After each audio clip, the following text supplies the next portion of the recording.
I'm a delivery guy who charges $1 million per order. Not only does nobody complain, some people offer $10 million just to get me to deliver. One dude even tried to marry off his daughter to me, all for one delivery run. I used to be just a regular guy doing deliveries until July 15th when I took one weird-ass order that changed everything.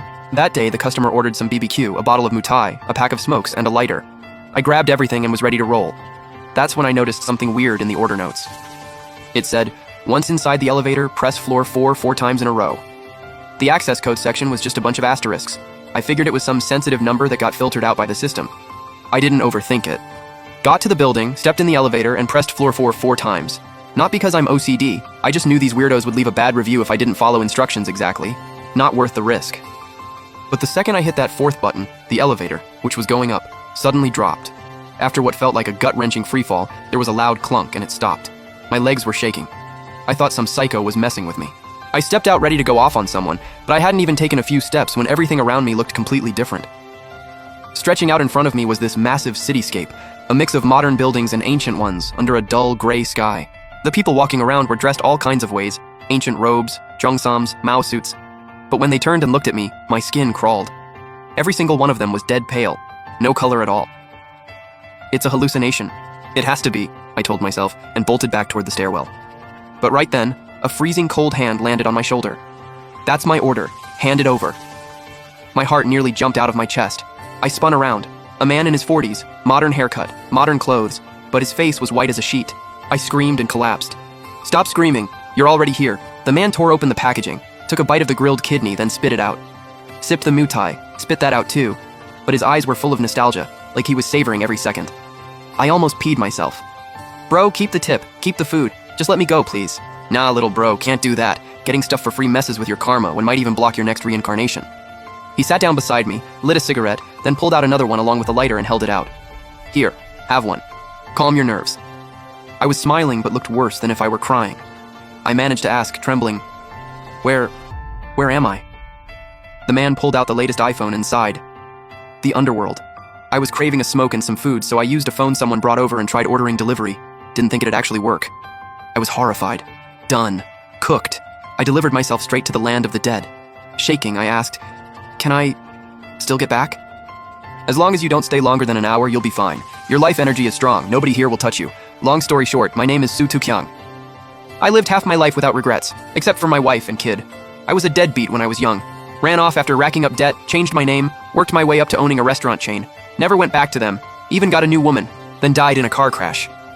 Su Tu-kyung paused and sighed. "Before I died, I found out they'd been hounded to pay off my debts all these years. Life's been rough for them.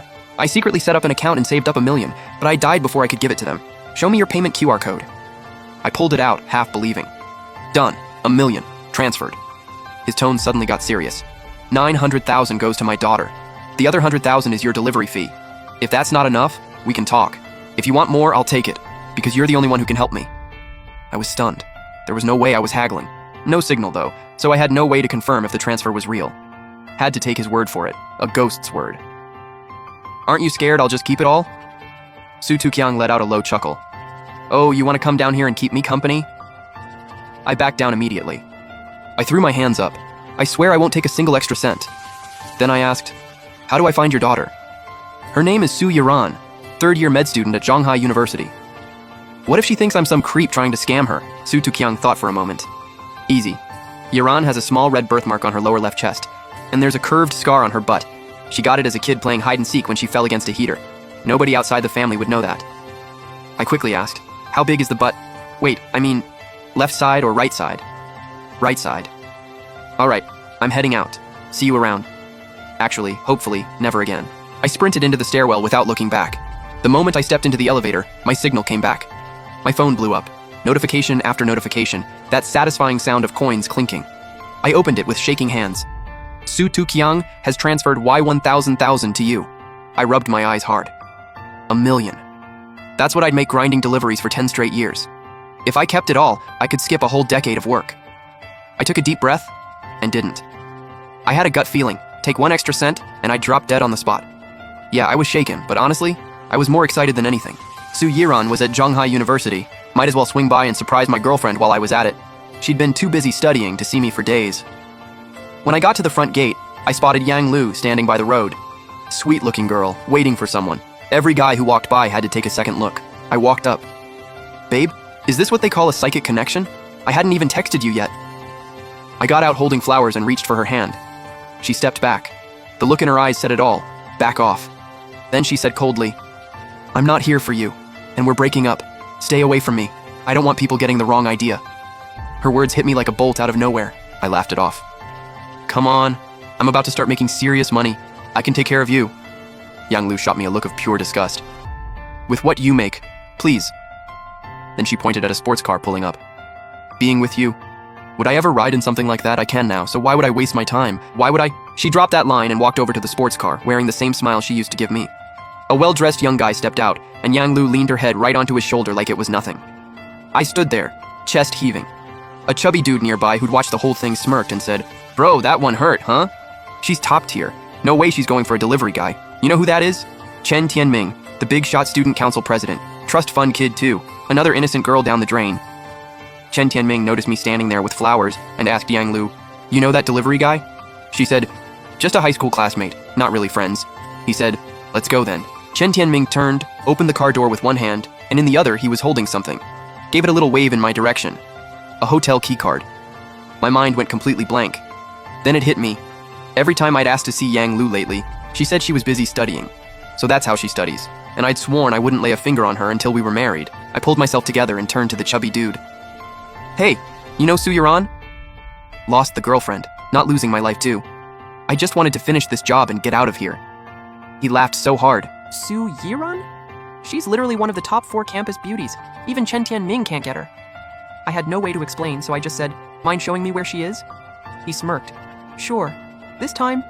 A moment later, we were at the dining hall entrance. He pointed through the glass at a figure at one of the tables. That's her. Just so you know, she's got no shortage of rich guys chasing her. Even if you chicken out now, I'll just laugh. But if you go in there and disrespect her, some protector is gonna mess you up bad, and there's no coming back from that. I tuned out the rest and walked to us. I stopped right beside her. Up close, her face was absolutely flawless. I genuinely couldn't help wondering, how did a guy like Su Tuqiang produce someone this gorgeous? Her friend next to her, Jueisha, I actually have something important to tell you. Before Yuran could respond, Jueishanshan picked up her chopsticks like a weapon. Are you seriously crazy? You've got 3 seconds to walk away. Jueishanshan immediately screamed, Help! Some creep is trying to do something to Yuran! The second she said it, a wave of guys jumped up from their seats. Don't move! This is high university! You don't pull this here! There's a whole crowd of us! Try something and you're done! Jueishanshan grabbed Su Yuran and started pulling her toward the edge of the crowd. The sheer number of them had me shook. I couldn't let Su Yuran leave, but there was no way to talk to her alone. So I did the only thing I could and shouted across the crowd, Su Yuran, do you have a small red mole on your lower left side and on your butt going up from your leg, a curved scar about half a finger long? Is that from a heater burn when you were little?